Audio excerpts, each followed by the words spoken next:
Welcome to Kenton's videos. Enjoy the video. In this video, I will explain how to make stockfish soft. First, you'll want to give your dried stockfish a good rinse under cold water to clean off any surface dust. Then, the most crucial initial step is soaking. Place the fish in a large bowl and cover it completely with fresh, cold water. You'll need to let it soak for a minimum of 12 to 24 hours, which is essential for rehydrating the tough fibers.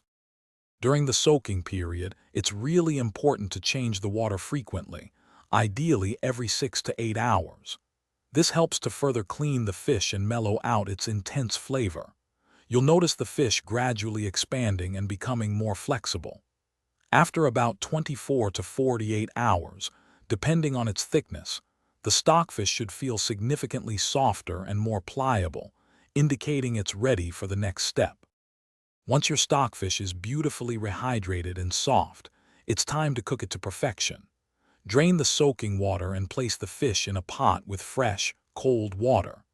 Bring it to a gentle simmer and let it cook for about 30 minutes to 1 hour, or until it flakes easily with a fork.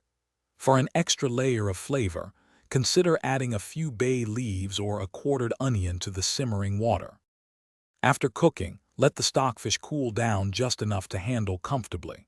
Then, carefully flake the tender flesh away from the skin and any remaining bones. You'll find it much easier to work with now. This beautifully softened stockfish is incredibly versatile and ready to be the star of your favorite recipes, whether it's a hearty stew, a flavorful salad, or a delicious fritter.